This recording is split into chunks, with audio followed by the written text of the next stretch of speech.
so good to you. You just know I would do you so right. Maybe end up for your eyes or for your ears too. Girl, I wanna hear you use my whisper voice, and baby, you know I'ma cheer you on. I'ma cheer you on. I'ma cheer you on. Maybe end up for your eyes and for your ears too. Girl, I wanna hear you use my whisper voice, and baby, you know I'ma cheer you on. I'ma cheer you on. Hey. I'ma cheer you on. Okay, so I thought that I would do a story time for you guys. I don't think this is recorded, but this happened after I turned 21. We went to Atlanta. Those vlogs, yeah, that was 2 years ago. That vlog is up. We were baking a cake in an Airbnb. I'm pretty sure you saw that. If you did not or you're new, you can go check the video out because it's still up there. But I don't think I ever told you guys the aftermath of what happened or how serious it was. So I just randomly thought about it, and I was like, I should just tell this story because why not? Okay, I think this is a better idea. Y'all know I got all these tripods, and what am I deciding to do with all this phone? So I'm going to get a tripod, set it up really quick, and I'll be right back continuing the story. I'm not gonna start. Yeah, I had my birthday celebration, and the day after my birthday, I started feeling like pain in the left side, like soreness, I guess. And so as the days progressed, it basically kept getting worse. My mom, like the second, I want to say the second day, because it got a little bit worse. She had got me these heating pads that you stick on there, only in Atlanta. Can't find them anywhere else. But they were heating pads that were adhesive, so you could stick them to your body and they would stay and they would get warm. So basically, we went there we bought one-way tickets there and then bought the tickets back, which we should have. There was a situation and we ended up having to get on this mega bus.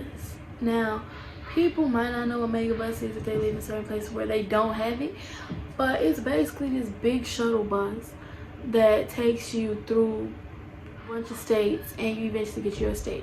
The ride was supposed to be 6 minutes. It was, I want to say 15, 12, 14 hours bus ride.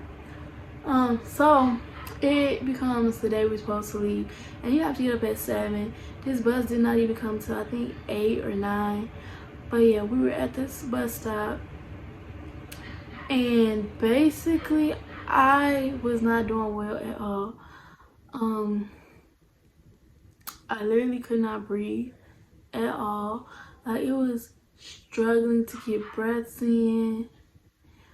And the problem herein lies, basically, we didn't want to stay in Atlanta. We were trying to get home as quick as possible because we didn't want to stay in Atlanta in the hospital, because then we would still have to figure out a way to get back. So we were just like, let's get on the bus. This bus was supposed to be a 6-hour drive. It turned into a 14, 15-hour situation. And I'm sitting back here, oxygen very low, which we'll get to that. So basically on this long ride, just imagine me 15 hours in a bus. I was not sitting by my mom. She was like, think of a bus. This is a random lady. I'm right here sitting. Then there's like seats on this side like a bus. And she was in like, I think one behind me, but she was like in it outside row like I was, so we were kind of next to each other in that way. And my sister and my uncle were on this bus as well. So there were so many stops, and I would try to go to sleep, and it was a rotation of going to sleep, being up for some hours, going to sleep, being up for some hours, going to sleep. And like, this literally felt like it was going on forever. It was almost like, it was 9 hours for 24 hours. So like, just imagine, picture yourself right now being in a bus for that long. So I eventually woke. We woke up I woke up in the middle, and the top only had air conditioning. Thank God we were in the top because the bottom did not have air conditioning. But we were at the top. We had to switch drivers sometimes. They had these stop resting places in different states. We went across I think 6 different states. I'm gonna try to ask my sister if she has a ticket to see where we exactly went. But it was hours. Do not get on there unless you're going to the next place, which still might be 5 hours from where you were. Just don't. It was not a good experience, and I feel like I was dying at this point, honestly.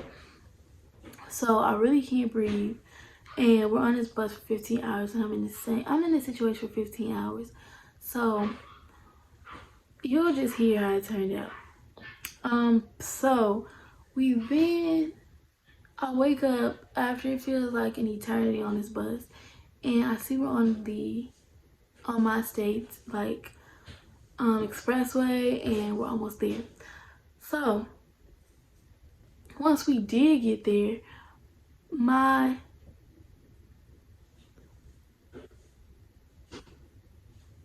I think my sister and my uncle went to the house. I think that's what happened. And me and my mom went to the emergency room. So we get a lift to this emergency room, and they're talking, and we're like, oh yeah, it was my 21st birthday, da da da da. Yeah, okay. So they're really nice people in the ride. We get to this hospital. This is the hospital I'm still at. This hospital is trash. Just is.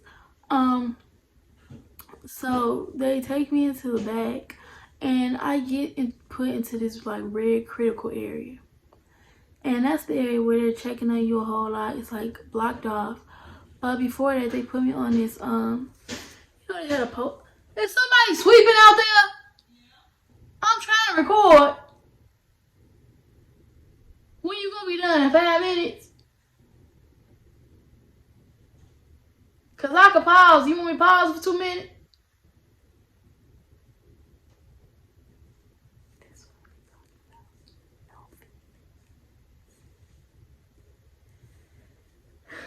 Anyways, they put me on a pulse ox. They check, your breathing with a stethoscope. The thing that goes around the neck, and the thing that goes on your finger is a pulse ox. Basically, I want to say my oxygen was I think it was at 84. Now you have 100 points for oxygen. There's 100% oxygenation that you should be at. Some people are 99, some people are lower because of illnesses. Some people could be much lower. But I'm usually at 98 to 100. I was at 85 or 84. And people will be like, you have 100. I'm going to try to explain this the best way I can. Out of 100, what is it? Out of 100, that's what, 16 points missing if you think of it as a point system. So you would think that is not that bad. That is actually like you have a lot of oxygen still in you. But no, it's really bad. What can I describe this feeling as? I don't know. I feel like if you had pneumonia, then you kind of know the feeling. But if you've had, I had to just tell that part because, yeah, if you've had pneumonia, you know the feeling. If you haven't, you probably won't. If you have asthma and you've had an attack and you can't breathe, it was kind of like that. Like, I could not take any kind of deep breath, any kinds of deep breaths. You are trying to breathe, but it's like your body is literally fighting against you. It kind of feels like in the kids' pediatric unit, they would be like, oh, does it feel like there's an elephant on your chest? It kind of feels like a weight is on you and on your lungs. It feels like your lungs are not inflating. It feels like you are fighting your body to breathe. It feels like you're fighting your body to breathe, to live, and it was very bad. So we get upstairs, and this is what I will always tell anybody. This is not a warning to not go, but especially sickle cell people, it's to the point where I don't know if there's other people, but especially me, I now can tell if I'm starting to get a pneumonia.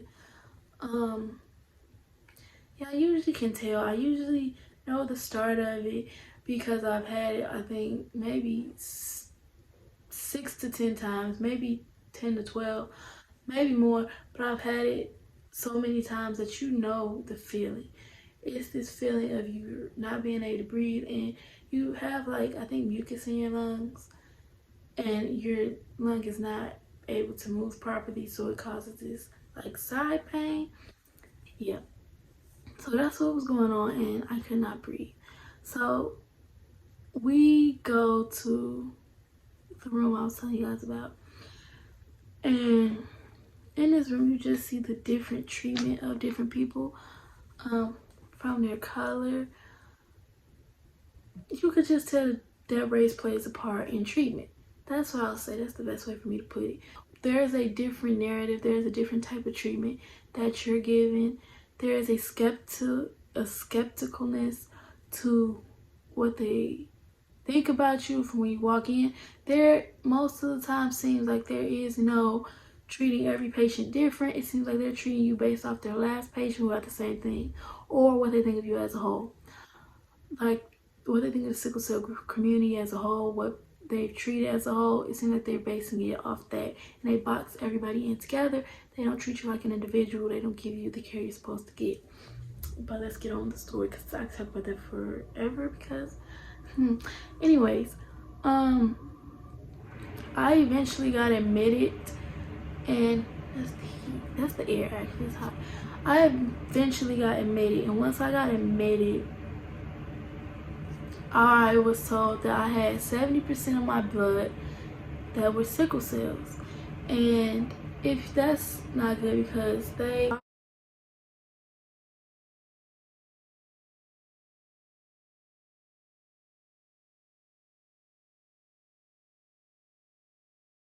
of the pneumonia, when you have pneumonia, you sometimes, most of the time, you can't go into a crisis just because your body is just working really hard. But yeah, I was basically in both. So I had a bad pneumonia and I had a crisis going on. So the only thing that I remember, and I think this is the next day, so I don't remember that night. The only thing I remember from that next morning was they wanted to give me this thing, what is it called? An exchange transfusion, where they cut your neck open. They put this big tube in your neck and they give you blood. They take some of your blood out and they give you new blood. I think that, yeah, that's how it works. They take your blood out, they give you new blood. So it's like a huge transfusion. The last time I had that, I did not like that at all. You basically have a stitch, you have a scar. You can't, it's not even about the stitch and scar, it's about that it didn't help. Or they thought it was gonna help. They thought I was having a heart attack or a stroke that time, and that's why they did it. But I basically got cut and they had to heal. I had to go see somebody about it. I had to have a band-aid. I even have a picture.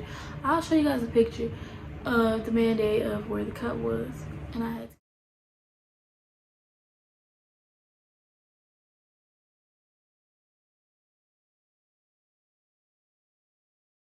It was summer and I couldn't get in the pool. It just seems like a lot, and it seems like it doesn't really do anything to me. So I was rather not doing that again.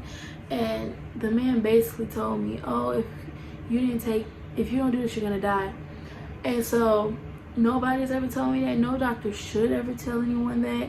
Doctors, I feel like, no, you're not supposed to lie, but you're always supposed to kind of give that patient comfort and your vulnerability to just be like being a human, being like, you know what, we can figure something else out. Because what did happen is I do remember getting a bunch of transfusions, and that is what helped me get that sickle cell blood down lower. I had to take a bunch of antibiotics, and I was going through both of them at the same time. They gave me a few doses of pain medicine, and after that, anybody who has sickle cell and has had pneumonia, or anybody who has had pneumonia period, well, maybe especially sickle cell, you know the pain of both of those together if you had them together. And they were basically giving me at home Tylenol for it. which, you know, pretty much doesn't really work for us. It doesn't work for me. So I was basically just sick, could not breathe, on 5 oxygen for multiple days. I even had to struggle to get to the bathroom. It might be TMI. They never brought me a handheld oxygen machine. You know where it's like it looks like a cane and it has these circles around it, and there's an oxygen tank in it. And you put the mask on and you turn it on and you get to walk with it. I didn't have that. So I would have to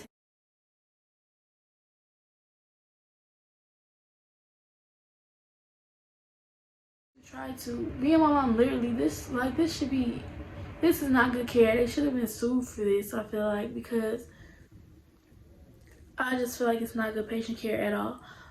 We basically, I still couldn't breathe.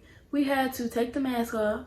Couldn't breathe. We gotta go to the bathroom. She has to help me because my legs and stuff, and I can't breathe. So she's trying to help me go to the bathroom. She had to help me to the bathroom. Then she had to help me get back to the bed. And by the time I reached there, I'm like huffing and puffing. Like I'm breathing terribly. And you can hear that I'm breathing terribly. It feels like I'm running out of air. So it basically felt like I'm not gonna make it back to this bed every time we would have to get up, because like I would literally wait until the last possible second to have to use the bathroom because I could not breathe. And it's like it's not a happy feeling. It's a feeling of, oh my god, like, am I gonna be able to make it back? Like, you're trying to walk fast, you're being sick, and I was extremely sick, trying to go back and get to the oxygen. And then once you're at the oxygen, you still breathe bad, and you have to take some breaths in, and you can't take deep breaths because you still have pneumonia. So it was this big spectacle thing. Then they, at the end of it, they thought that, oh, also this time I coughed up something that looks to be a blood clot. I will show it in here. This is probably way too much information. This is a very graphic picture. I will put it in here, but if you don't want to see it, I will make this picture last for 10 seconds.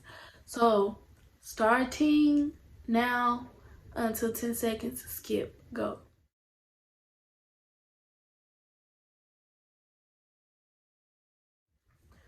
So, after that, yeah, it was just, that had never happened to me before, and I was just really extremely sick.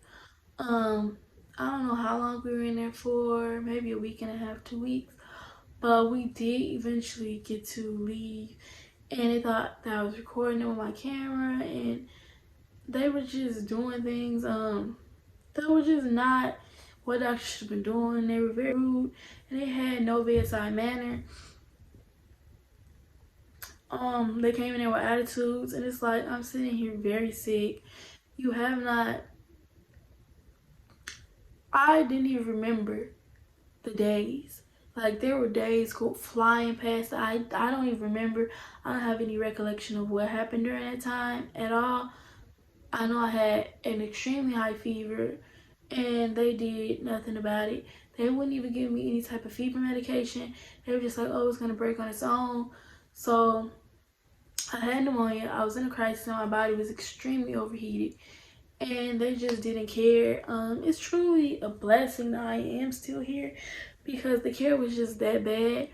Like, at some point, and then, like I said, they weren't giving me medicine at all.